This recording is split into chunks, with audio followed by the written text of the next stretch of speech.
ஓட்டிக்கிட்டு இருந்தானே சுருட்டு பையன், அவன் கல்யாணம் பண்ணிட்டு ஓடிட்டான். அதுக்கு தான் விக்க வந்தேன். 5-10 பரவாயில்லைங்க, 1000 கணக்கு இல்லீங்களா?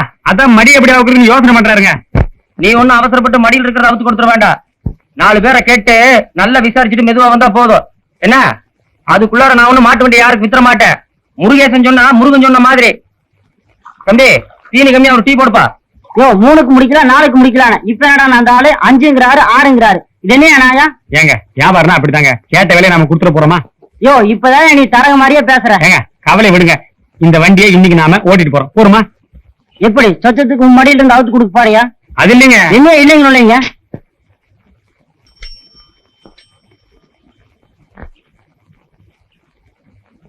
அங்க வருது யாரு பாருங்க. என்ன வண்டியா நீ இந்த பக்கம்? தியேட்டர்ல புது படம் போட்டிருக்காங்க, அதான் எல்லா ஊர்லயும் போஸ்ட்லாம் ஒண்ணு ஒட்டிக்கலாம் பார்க்க வந்தேன். ஆமா நீங்க இந்த பக்கம் வண்டி மாடு வாங்கலான்னு வந்த. நீ பார்த்து ஒரு மதிப்பு சொல்லு. என்ன அவ்வளவு சொல்றானுங்க? அவங்க யானை வேலை சொல்றாங்க, அதை நாம கொடுக்க முடியுமா? நீ பார்த்து சொல்லு. வண்டி மட்டுமே மாட்டோடவா? இது என்ன கேள்வி? ஊர் விட்டு ஊர் வந்து வாங்குறோம், வண்டி மாடு சேர்த்தான். இதுக்கு 3000 ரூபாய் கொடுக்கலாம். கேட்டையா புண்ணாக்கு இந்த தலையில குள்ளாக்க பாத்தியா? அம்மா வண்டிக்காரன் என்ன சொல்றாங்க? 6000 ரூபாய் நய பேசி குறைக்க மாட்டேன்னு அடம்பிடிக்கிறாரு. என்னது 6000 ரூபாயா? அடே எவ்வளோ ஜில்லா திருட உன் தலையில கட்ட பாக்குறான். ஏனே நம்ம ஊர்ல வண்டியா? என்கிட்ட ஒரு வார்த்தை சொல்லுதா 2000 ரூபாய்க்கு ஜில் ஒரு அருமையான வண்டி பிடிச்சு கொடுத்துருப்பேன். கேட்டீங்களா பெரியவர? எங்க ஊருக்கார பையன் வந்தால தப்பிச்ச. வண்டியில சம்பாரிச்சுத இந்த வண்டியில விட்டுருப்பேன். வண்டியை ஓட்டிட்டு போயா? என்ன விலைக்கு? விலையே வேணாம், என்னமா ஓட்டிட்டு போயா? இடமே எங்களுக்கு இருக்கு. தீ வெட்டி தெரியா? அவங்க வண்டி ஓட்டிட்டு போறாங்களா இல்லையான்னு பாரு. இல்லன்னா மாட்டை கசாப் கடைக்கு ஓட்டிட்டு வண்டியை உடைச்சு விறகு கடையில போட்டுரு.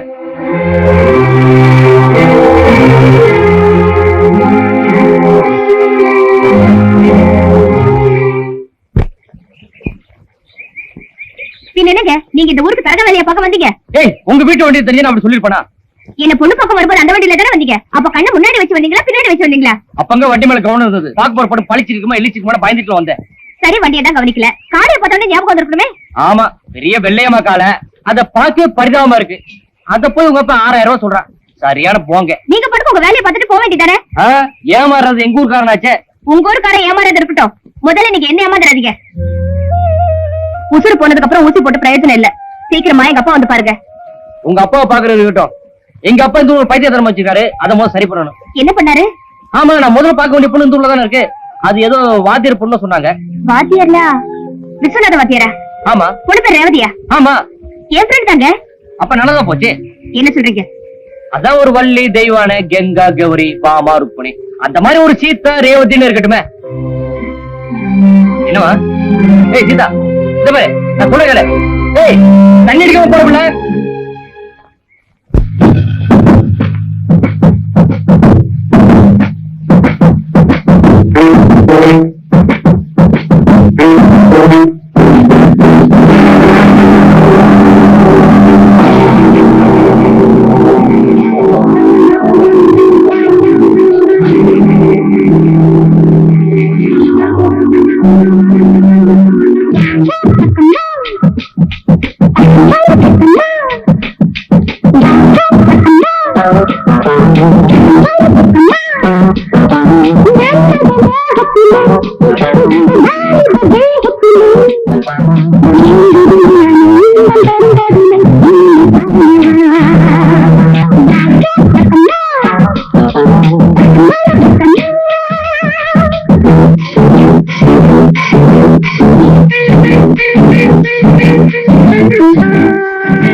Yeah.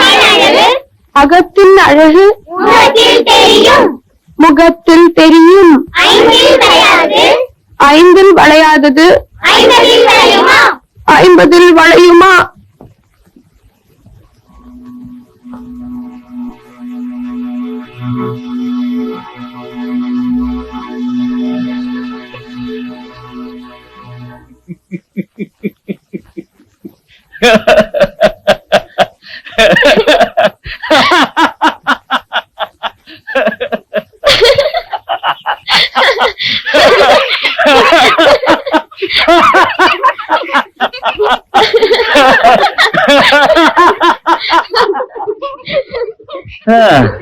இந்த காலத்துல யார நம்புறது யார நம்ப கூடாதுன்னே தெரியல.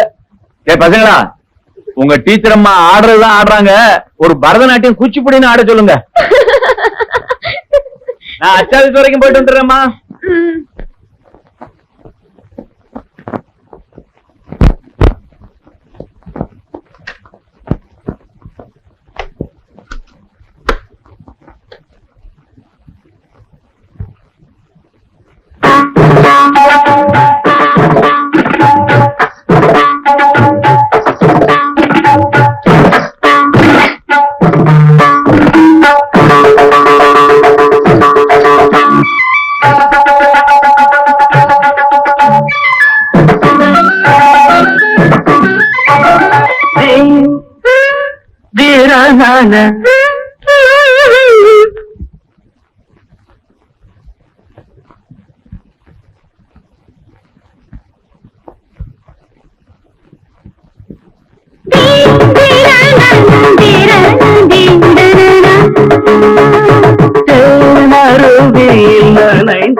யாருக்காண்டாலு? முதல்ல எங்க அப்பா கிட்ட போய் என்ன பார்க்க மாப்பிள்ள வந்திருக்கான்னு சொல்லி. ஓஹோ, அப்படியா? அக்கா பாட்டிக்கு மாப்பிள்ள வந்துட்டாங்க. ஐயோ,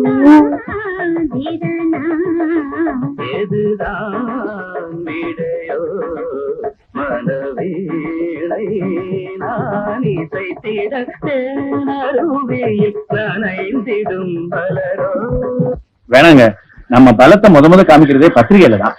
அதை குறைச்சு போட்டோம்னா தப்பா போயிடும். நல்லாவே போட்டுருங்க. அக்கா அப்பாக்கு மாப்பிள்ள வந்திருக்காரு. அப்படியா? நான் வர்றேன்.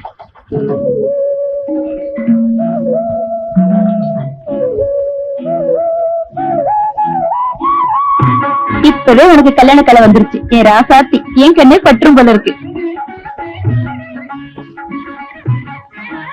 வாங்க வாங்க மாப்பிள்ள. அப்பா உங்களை பாட்டு வர சொன்னார். அன்னைக்கு நீங்க வருவீங்கன்னு வீடு முழுக்க ஒரே கூட்டம். எல்லாருக்கும் வழியை பார்த்து பார்த்து பார்த்து கண்ணு பூத்து போச்சு. ஏகப்பட்ட பலகாரம் செஞ்சு வச்சிருந்தாங்க. எல்லாத்தையும் பசங்க தான் ராப்பூரா தின்னு தீத்தாங்க. இப்ப நீங்க வந்தது கூட நல்லதா போச்சு. நான் இப்பதான் அச்சாபீஸுக்கு போய் பத்திரிகை ப்ரூஃப் பார்த்துட்டு வரேன். அப்பா தம்பி, ஓடி போய் கொஞ்சம் இருங்க. நான் உங்க வீட்டை கொஞ்சம் தனியா பேசணும். தனியா பேசுறதுக்கும் இல்லங்க, பத்திரிகை பத்தி தான் பேசணும். வாங்க வாங்க, உட்காருங்க. நீங்க வாங்க.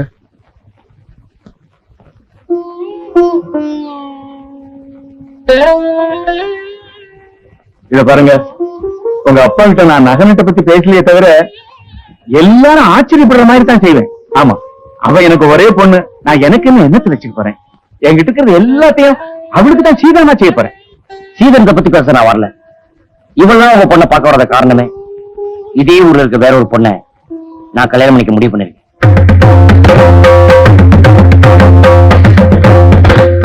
எல்லா ஏற்பாடும் பண்ண பிறகு திடீர்னு இப்படி சொல்றீங்களே, இதை நீங்க உங்க அப்பா கிட்ட சொல்லிருக்கலாம்ல? அது என்னமோ என் தப்பு தான். ஐயோ, தப்பு சரின்னு பேசுற நேரம் இல்ல இது தம்பி. இத்தனை நாளா யாரு மாப்பிள்ளைன்னு தெரியாம இருந்த ஊர் ஜனங்களுக்கு இப்ப நீங்க தான் மாப்பிள்ளைன்னு தெரிஞ்சு போச்சு. இதுக்கப்புறம் நான் கல்யாணத்தை நிறுத்தினா ஊர்வாய் அடக்க முடியுமா சொல்லுங்க? இப்ப நான் உங்க பொண்ணை பார்க்காம தான் இந்த முடிவு சொல்றேன். எனக்கு வேறொரு பொண்ணு பிடிச்சிருக்கேன்னு சொன்ன தவிர உங்க பொண்ணை பிடிக்கலன்னு சொல்லவே இல்லையே. இப்ப நீங்க என்கிட்ட தனியா பேசினத நான் ஊர்க்காரங்களுக்கு எல்லாம் தம்பட்ட அடிச்சா சொல்ல முடியும்?